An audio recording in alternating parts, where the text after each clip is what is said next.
नमस्कार, आप देख रहे हैं पंजाब केसरी टीवी और मैं हूं आपके साथ प्रियंका शर्मा। मुख्यमंत्री अशोक गहलोत ने 10 फरवरी को अपने कार्यकाल का आखिरी बजट पेश किया। उसमें कई सारे लुभावने वादे किए गए। क्या उन पे खरा उतर पाई है, ये तो आने वाला वक्त ही बताएगा। लेकिन हमारे पंजाब केसरी टीवी ने इस पे सर्वे करवाया और जाना कि क्या कुछ जनता की प्रतिक्रिया रही हैं। और मेरे साथ इस चर्चा में शामिल होने वाले हैं विशाल सूर्यकांत जी। हम उनसे भी जानेंगे कि लोगों की प्रतिक्रियाएं जो आई हैं उस पर लोगों ने क्या रिएक्शन दिया है, क्योंकि प्रतिक्रिया तो आई हैं लेकिन उन्होंने कुछ जवाब ऐसे भी हैं जो नहीं लगता है कि वो जवाब होने चाहिए थे, क्योंकि कुछ जवाब तो सेटिस्फाई लगे ही नहीं हैं। तो हम उनसे जानेंगे कि क्या उन जवाबों की वजह है। तो मेरा पहला सवाल है, गहलोत सरकार के इस बजट को आप कितने नंबर देंगे? तो ये जानते हैं विशाल जी से कि क्या कुछ लोगों ने नंबर दिए, वो बताइए। देखिए प्रियंका, बड़े रोचक ये सर्वे हुआ है। 1500 से भी ज्यादा लोगों का पार्टिसिपेशन इसमें हुआ है पूरे राजस्थान से। और जैसा कि आपने बताया कि अलग अलग तबकों की पंजाब केसरी टीवी ने राय ली है। और ये जानना इसलिए भी जरूरी था कि पहली बार सरकार ने अपने बजट, आने वाले बजट को लेकर जबरदस्त पूरे प्रदेशव्यापी ब्रांडिंग की। और उस ब्रांडिंग का नतीजा क्या रहा, ये जानना सरकार के लिए भी दिलचस्प होगा और विपक्ष को भी एक दिशा मिलेगी कि इस पर क्या किस तरह का फीडबैक है वो जनता का है। तो पंजाब केसरी एक प्रमुख मीडिया संस्थान होने के नाते हम अपनी जिम्मेदारी समझता है कि उस फीडबैक को आम लोगों तक पहुंचाए। हम यहाँ एक स्पष्ट कर देना चाहते हैं कि ये जो सर्वे है वो बजट के तुरंत बाद का है। पहला मौका जब मुख्यमंत्री अशोक गहलोत ने बजट पेश किया, उसके बाद सदन के अंदर, विधानसभा के अंदर पूरी बहस हुई, जिसकी पल-पल की जानकारी भी पंजाब केसरी टीवी ने अपने विभिन्न प्लेटफ़ॉर्म के ज़रिए, सोशल मीडिया और मेन हमारी जो वेबसाइट है उसके ज़रिए आप तक पहुँचाया। उसका विश्लेषण हुआ। इसके बाद मुख्यमंत्री गहलोत ने अपना बजट रिप्लाई किया बहस का, और उसमें भी कई लुभावनी घोषणाएँ हुई। इसके बाद हमने ये जो सर्वे है उसको अंतिम रूप दिया। लोगों के बीच में ये सर्वे है वो बिल्कुल तैरता रहा मोबाइल टू मोबाइल, और बड़ी संख्या में लोगों ने फीडबैक दिया। जो हमारे पास में डेटा है बड़ा वो महत्वपूर्ण है, किस रूप में आम जनता ने इसको रिएक्ट किया है। आपको प्रियंका बता दें, बड़ा महत्वपूर्ण ये जी मौका होता है बजट का किसी भी सरकार के लिए। जी उनको ये लगता है सरकार को कि एक ऐसा मौका है जिसमें, और खास तौर से आखिरी साल का जो बजट है, वो ये बताता है कि कैसे सरकार है वो किन-किन ग्रुप्स को टारगेट करना चाहती है अपने चुनावी राजनीति के अंदर बजट घोषणाओं के ज़रिए। तो एक तरह से आने वाली जो पॉलिटिकल लड़ाई है, उसका मुझे लगता है कि एक तरह से फीडबैक मिल जाता है। तो आप, जो हमने पहला सवाल डिज़ाइन किया था, उसका जो जवाब आया है हम्म, कि गहलोत सरकार के इस बजट को आप कितने नंबर देंगे? हम्म, मैं आपको बता दूँ, ऑप्शन थे 4, जिसमें था कि 10 में से 10 नंबर, जी 0 में से 3 नंबर, 6 में से 9 नंबर, और या 3 में से 6 नंबर। ये हमने ऑप्शन है वो दिया थे। उसमें आपको बता दें, 37% लोग ऐसे हैं जो ये कह रहे हैं कि गहलोत सरकार की इस बजट को वो 10 में से 10 नंबर देते हैं। वहीं 0 से 3 नंबर देने वाले, यानी न्यूनतम नंबर देने वालों की संख्या भी कम नहीं है। 27.1% लोग हैं, वो ये कह रहे हैं कि हम 0 में से 3 नंबर इस बजट को देते हैं।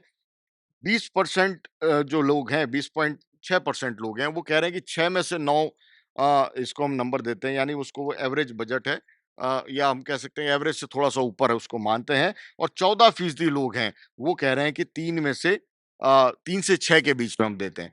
तो आप देख रहे हैं कि कितनी, मुझे लगता है कि हमारा जो सर्वे है ऑनलाइन हुआ है। जी पार्टिसिपेशन जिन लोगों का हुआ है, उनकी सूची हमारे पास में है। उनका आंकड़ा हमारे पास में है। कितने लोगों ने किसको वोट किया है ये हमको पता है। लेकिन उन लोगों की जानकारी उस रूप में हमने कलेक्ट नहीं की है। उनका जो ईमेल आईडी या फ़ोन नंबर है वो नहीं है। पार्टिसिपेशन की जानकारी आपको ये स्पष्टीकरण दे दें।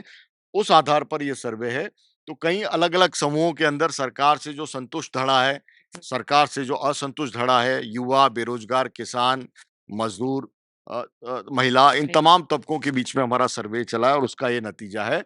तो ये आप अपनी स्क्रीन पर भी देख पा रहे हैं प्रियंका, कि तमाम लोग हैं उनको हम दिखाते हैं कि क्या कुछ परिणाम आया है गहलोत सरकार के इस बजट को लेकर। इस पहले सवाल को लेकर सरकार की और विपक्ष की ज़बरदस्त, मुझे लगता है कि दिलचस्पी होगी। प्रियंका। मेरा दूसरा सवाल है, क्या गहलोत सरकार का आखिरी बजट उन्हें चुनाव जितवा सकता है? तो इस पर आपका क्या कहना है? देखिए, एक तो प्रियंका, ये जो सवाल हमने डिज़ाइन किया था, वो इसलिए किया था कि सरकार ने ब्रांडिंग की थी जी कि राहत, बचत तो और बढ़त। बढ़त अब ऐसे में सरकार का ये दावा कितना कारगर हुआ है, जिस तरह से ब्रांडिंग की है, मुझे लगता है उसके तुरंत बाद जो सर्वे हुआ है उसका भी असर होगा। घोषणाओं का जिस तरह से उन्होंने झड़ी लगाई है मुख्यमंत्री गहलोत ने, इसका भी असर होगा। लेकिन विपक्ष का जो इससे संतुष्ट नहीं है या उनको लगता है कि ये चुनाव नहीं जिताने वाला बजट है, उनकी संख्या भी कम नहीं है। तो बहुत मार्जिनल थोड़ी-सी बढ़त है इस मामले में, इस सवाल पर कि क्या गहलोत सरकार को आखिरी बजट है, वो क्या उनका चुनाव जितवा सकता है? 46.7% आप स्क्रीन पर देख रहे हैं, 46.7% लोग कह रहे हैं कि हाँ, गहलोत सरकार का आखिरी बजट उन्हें चुनाव जितवा सकता है। ये आपको स्पष्टीकरण और दे दें कि ये आज का सर्वे है, चुनाव में क्या होगा ये नहीं पता। लेकिन इस बजट को लेकर जो पहला रिएक्शन है एक तरह से वो हमने रिकॉर्ड किया है और उसी को हम डिकोड कर रहे हैं आंकड़ों की नज़र से। 46.7% लोग कह रहे हैं कि हाँ, ऐसा हो सकता है कि बजट है, वो सरकार को चुनाव जितवा सकता है। 33.4% है लोग कह रहे हैं कि नहीं, ऐसा लगता नहीं है। तो आप देख सकते हैं कि 33 और 46 बहुत ज़्यादा मार्जिन नहीं है, गैप नहीं है और इम्पोर्टेंट बात ये उस दोनों के बीच में, हाँ और नहीं के बीच में 19.9% लोग कह रहे हैं कि अभी कुछ कह नहीं सकते। ये जो डिसाइडिंग फैक्टर है मुझे लगता है कि इस बजट को लेकर चुनाव में कितना कारगर होगा, ये 19% लोग हैं, बड़े महत्वपूर्ण हैं जिन्होंने अभी अपनी खुलकर राय नहीं रखी है। इसका मतलब ये भी है कि वो समझना चाहते हैं कि इन बजट घोषणाओं में क्या कुछ है, वो ये भी जानना चाहते हैं कि क्या इनके ऊपर किस रूप में अमल होगा। ये तमाम चीज़ें हैं, मुझे लगता है कि एक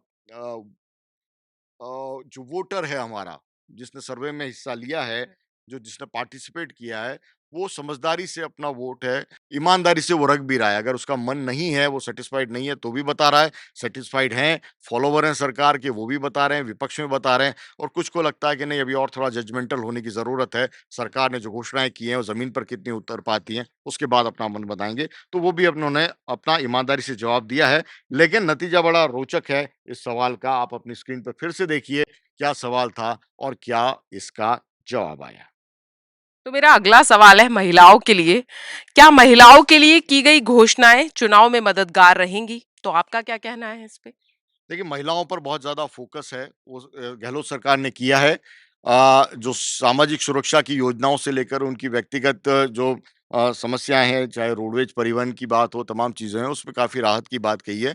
और कांग्रेस को लगता है कि महिला वोट बैंक अगर साध लिया जाए, तो एक अच्छी खासी बढ़त है, वो मिल जाती है क्योंकि एक महिला है, वो 4 वोटर को सीधे रूप में प्रभावित करती है। अगर घर की के अंदर उसकी भूमिका उस रूप में है, तो अपना एक इन्फ्लुएंस उसका रहता है, सोसाइटी में रहता है। तो ये बड़ा महत्वपूर्ण है और इसलिए कई घोषणाएँ की हैं और इसका नतीजा भी सामने आया है, जो घोषणाएँ की हैं उसमें 60% 60.2% आप स्क्रीन पर देखिएगा 60 माफ़ कीजिएगा 60.2% लोग हैं वो कह रहे हैं हाँ, 29.5% लोग कह रहे हैं नहीं और 10.2% लोग कह रहे हैं अभी हम कुछ कह नहीं सकते। यानी पहला रिएक्शन तो ये है कि महिलाओं के लिए जो घोषणाएँ अगर कोई भी पार्टी कर रही है वो फ्रूटफुल रहती है। महिलाओं का जो फीडबैक है या महिलाओं का जो मन जानने का सोचते हैं जो राजनीतिक विश्लेषक हैं या जो जिन लोगों ने हमें यहाँ पर वोटकास्ट किया है, अपनी ओपिनियन दी है, उनको लगता है कि महिलाओं के लिए अगर आप घोषणा करते हैं, तो वो आपको चुनाव जीतने में मददगार हो सकती है 60% लोग। लेकिन 29% है वो नहीं में जवाब दे रहे हैं और 10.2% हैं, वो भी कह रहे हैं कि हम कुछ कह ही नहीं सकते। तो मुझे लगता है कि अगर 29 और ये 10 को मिला दें लगभग 40-42% लोग हैं, वो या तो नहीं की तरफ बात कह रहे हैं या उनको लगता है कि वो अभी डिसाइड नहीं कर पा रहे हैं। तो वो भी मार्जिन अभी मुझे लगता है कि बहुत कम है। सरकार को इस ये जो सर्वे वो बताता है कि सरकार को बहुत अभी बहुत ज़्यादा अभी मदद अगर हम कहें कि महिलाओं के पक्ष से मिलेगी, ये कहना हम गारंटेड नहीं कह सकते, लेकिन हाँ, थोड़ी-सी सॉफ्ट कॉर्नर है, वो ज़रूर पैदा हुआ है। अब ये देखना है कि सरकार कैसे इस इन बजट घोषणाओं को महिलाओं की जो के लिहाज से हुई है, उसको कैसे अमल में लाती है और विपक्ष है, वो कैसे इस इस बढ़त को है, वो कम कर पाता है। तो ये बड़ा दिलचस्प होगा महिलाओं का मुद्दा राजस्थान में।